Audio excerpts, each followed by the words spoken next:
मन में अपने इतना स्थान किसी को मत दीजिए। क्या आप मुश्किल से तो मन तुम्हारा सही रास्ते चलना शुरू हुआ है, काहे बिगाड़ो उसको।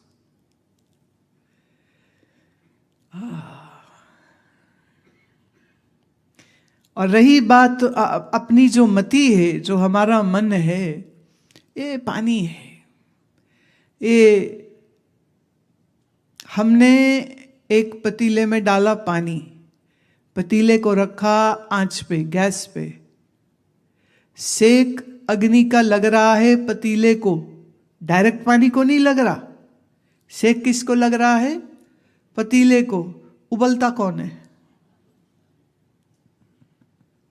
अब आप चाहते हो पानी नहीं उबले, तो क्या करो? पतीले को आग तक जाने ना दो। अब ये कहे हमने पतीला तो चढ़ाए बगैर हम रह ही नहीं सकते, तो मेरा जवाब है फिर पानी खौले बगैर रह ही नहीं सकेगा। तो ये तुम्हारे शरीर रूपी पतीले में ये जो मन रूपी पानी है ना, अगर इसको ठीक रखना है तो इस शरीर रूपी पतीले को बुरे लोगों की संगत में मत बैठाओ। बैठाओगे बुरी संगत में, उबल मन जाएगा तुम्हारा। इसलिए संगत करिए साधकी, संगत करिए साधकी, जौ की भूसी खाए। दिखे जो पामर कोई, दूर से ही भगाए।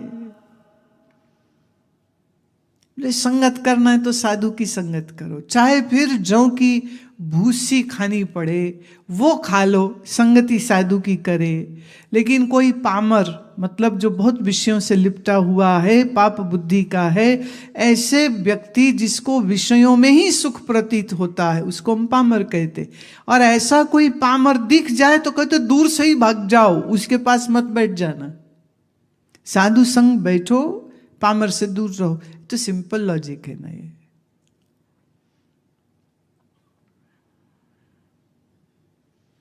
एक हमारी सत्संगी माता, उसके घर में कुछ एक रिश्तेदार, उन्हें आना था, शादी थी, तो कुछ लोग उनके यहाँ रुक रहे थे।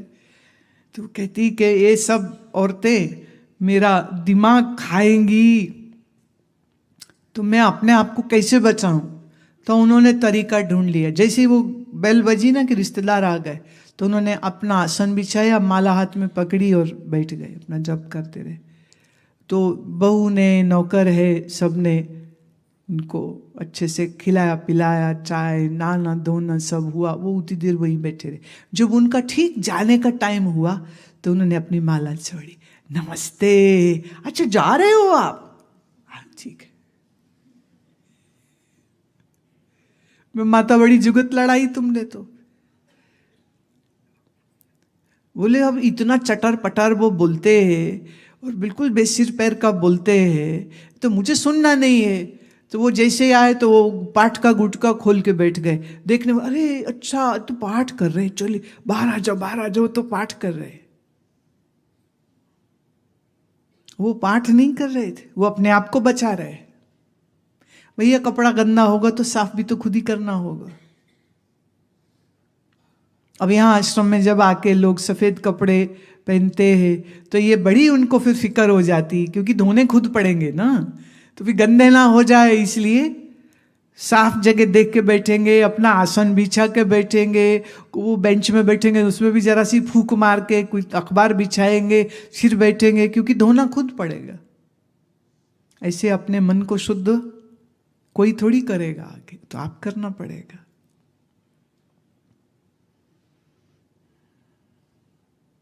इसलिए दूसरे क्या कहते हैं, सबसे पहले तो ये सोचना छोड़ो, भीड़ के पीछे मत चलो। भीड़ तुम्हें अच्छा कहे ये सोचो मत, भीड़ तुम्हें मान कहे ये सोचो मत, भीड़ तुम्हें बड़ा बुद्धिमान कहे ये सोचो मत।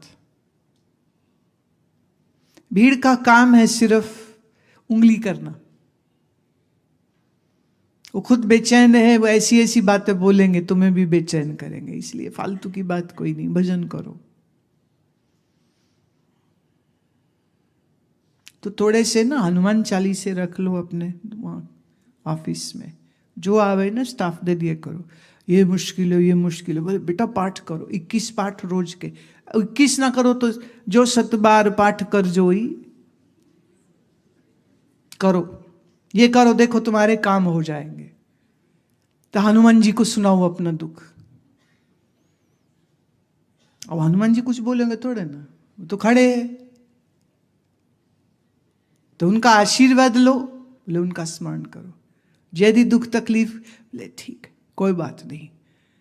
पीछे कोई आए, बहुत कह रहे मेरा बच्चा बहुत डरता है, सिख परिवार से थे। मैंने कहा अच्छा चलो सुनो। मैं कहा ये चौपाई तो हमने रिकॉर्ड पीछे किया था, गाया था चौपाई साहब का जो है। तो मैंने कहा ये वाला वीडियो तुम अपने फ़ोन में डालो। उनने डाल लिया। मैं कहा अब तुमने ना इसको 5 बार सुबह में रोज, और सुबह नहीं करो तो फिर शाम को 5 बार करना। 11-12 साल का बच्चा कर लोगे 5 बार, जरा सा तो है वो। और फिर सुनना है, ऑन कर दिया, सुनते गए, साथ बोलते गए। फिर कुछ समय बाद वो बच्चा आया दोबारा, मैं आप कैसे हो? बोले ठीक। आप डर लगता है? बोले बिल्कुल भी नहीं लगता। मैं क्यों? बोले वो है ना हमरी करो हाथ दे रक्षा, पूर्ण हुई चित्त की इच्छा। बस अब तो मैं गुरु जी को बोल देता हूँ, गुरु जी मेरे संग संग है, मान लो मेरा काम आसान। पुराने महात्मा यही करते थे, ज्यादा वेदांत में नहीं ले जाते थे। बोले इतनी सी तकलीफ के लिए इतना सा उपाय ही बहुत है। अब जैसे वो ग्रो करेगा अकल से, उम्र से, फिर धीरे धीरे वो लोग ज्ञान की तरफ ले जाते थे। लेकिन ज्यादा कर क्या है, ये तकलीफ है ये कर लो, ये तकलीफ है ये कर लो। तो एक स्वामी जी थे, वो हमारे शहर आए। वो तो और भी हद थी। वो अपने सत्संग में बोलते थे जिसके ब्याह नहीं होता हो वो कन्या ये वाला जो दोहा है इसका वो पाठ करे 108 बार, तो उसकी 3 महीना में शादी हो जाएगी। तो हुआ ये कि मेरा उनका मुलाकात थी। तो मैंने कहा स्वामी जी वैसे ये आप क्या कर रहे हो? कह रहे जी देखो जो आ रहा है, स्वामी जी आशीर्वाद दो, बेटी का ब्याह नहीं हो रहा, इसका मंगली है, इसका ये है, इसका वो है। तो इसलिए मैंने कहा वो एक एक को एक ही बात कितने बार बोलूं? तो मैंने इसलिए ये कि जो चौपाई सीता जी ने बोली थी ना माँ दुर्गा को, वही वाली चौपाई उनको राम जी मिल गए, तुमको भी मिल ही जाएंगे, तो तुम भी करो। कहते अब करेंगे तो अच्छा है, नहीं करेंगे तो मेरी जान तो खलासी हो गई ना। बोले यहाँ तो जो आता है वो किसी का शादी नहीं, किसी का दुकान नहीं। तो मैंने कहा आप कुछ और भी बात बता दो, खाली यही बताओगे? तो वो हंसे, कह रहे कोई नहीं, छोटे बालक है, उनकी कन्याओं के मन में बड़ी चिंता थी तो इसलिए हम ऐसी बात बोल देते। मैं पर ये तो थोड़ा और ठीक से समझा दो। कह रहे चक्कर ये है मैंने ठीक से समझा दिया तो बहुत ही समझदार हो जाएंगे, और अगर बहुत ही समझदार हो गए तो तुम्हारे ही संग चल पड़ेंगे फिर ये लोग लड़ेंगे हमसे, स्वामी जी ने हमारे बच्चों का घर छुड़वा दिया। इसलिए कहते हम इतना ही बोल देते हैं जिससे उनके मन के सांत्वना। कुछ नियम होना चाहिए सबका कि ये मंत्र का जप जरूर करना है। अब लोगों का है नहीं। मंदिर में जाके घंटी बजाया, भगवान को नमन करके आ गया, ये इतने से बात नहीं बनेगी। को मंत्र का नियम होए, बैठे आसन में थोड़ा जप करे, कुछ पाठ करे, कुछ तो करे ना। फिर धीरे धीरे प्राणायाम सीखे, फिर धीरे धीरे ओंकार की ध्वनि करनी सीखे। और सोचो ओम की धुनी में मन लग गया तो न शादी याद रहने वाली है, न कुछ और, न सीढ़ी, ना स्यापा छुट्टी। तो आप सबसे छुट्टी पाने के लिए तो साधना में उतरना पड़ेगा। अब आम लोगों की साधना में तो रुचि है नहीं, तो फिर कम से कम पाठ करने में तो लगा देना चाहिए उनको कि पाठ करो। एक थे पंडित सूर्य नारायण, बड़े विद्वान ज्योतिषाचार्य थे। जैसे किसी को उनने कहा, वो छोटे उम्र की लड़की थी, जैसे हो जाता है ना कि लड़की लड़के का प्यार हो गया, घर वाले माने नहीं, घर वाले मार पिटाई कर रहे लड़की की और बड़ा झगड़ा झांसा था। तो उस लड़की को वो कहते देख बेटा, तू ना रोज का एक सुखमनी साहब का पाठ कर, 6 महीने कर, तेरी दशा ठीक नहीं चल रही, बड़ी मुश्किल होएगी, बड़ा दुख आएगा, बड़ी तकलीफ होएगी, तेरे को आएगी और तेरे साथ तेरे परिवार को आएगी। तो अगर तू ये करेगी ना तो तेरी तकलीफ जो है तो उससे तू बच जाएगी। उन्होंने कहा ठीक है पंडित जी। उनने कभी पाठ नहीं किया था, बिल्कुल सच्ची घटना हम आपको कह रहे। फिर उसने वो गुटखा लिया और पाठ कैसे करते हैं, तो शुरू में चूंकि आता नहीं था तो उसको 2.25 घंटे लग जाते थे करने में, और फिर 2 महीने तक आते आते 1.25 घंटे में ऐसे हो जाता है, तो 1.25 घंटे तक, 6ठे महीने तक आते आते उसकी माँ हमारे सत्संग में आने लगी। तो बेटी को कहते बेटा तुम चलोगे? बोले हाँ मैं भी चलूंगी।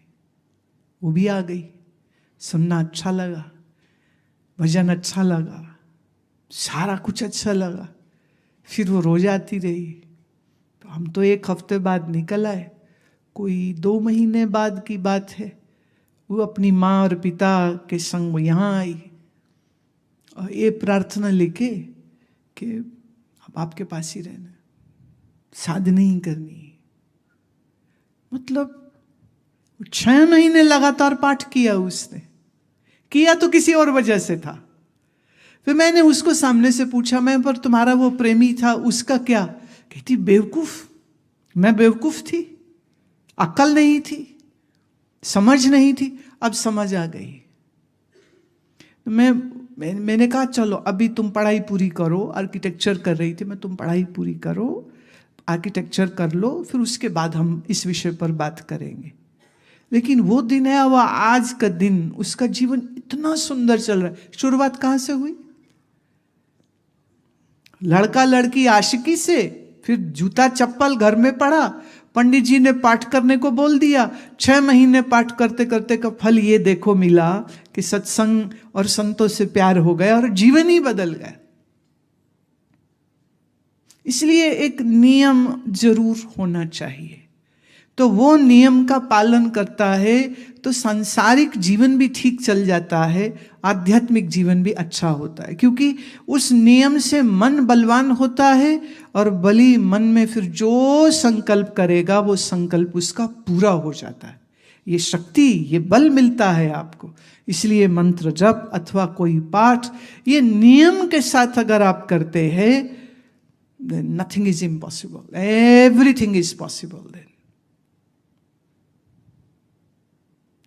कोई मुश्किल नहीं।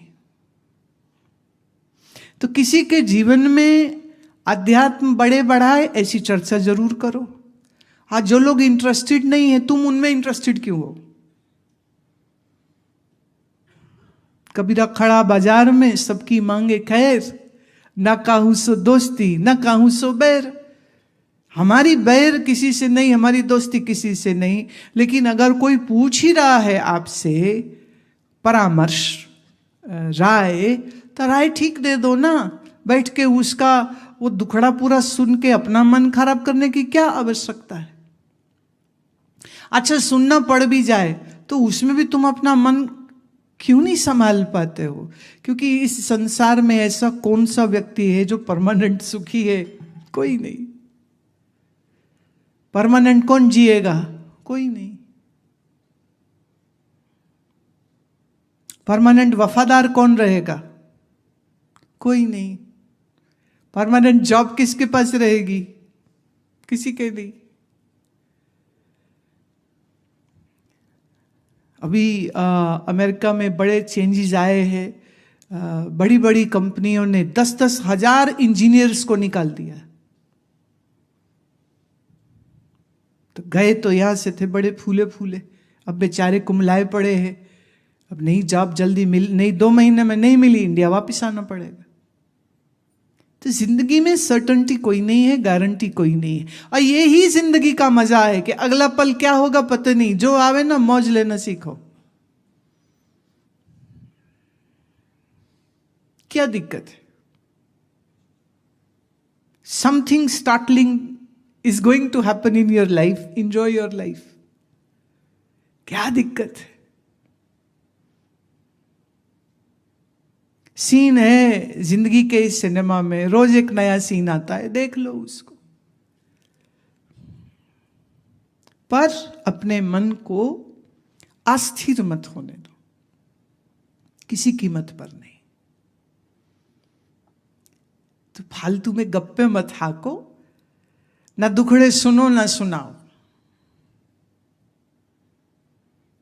रोग हो, रोग का निवारण कीजिए, सही राय ले लीजिए, और बाकी अपने जीवन को संयमित बनाइए, अच्छे से संयमित बनाइए। Life is good, very good. खुद को कहा करो, अंग्रेजी में बोल लो कभी कभी, अच्छा लगेगा। Life is good, it is very good. और नहीं गुड रहे तो उसमें भी कुछ गुड होता है, समझे?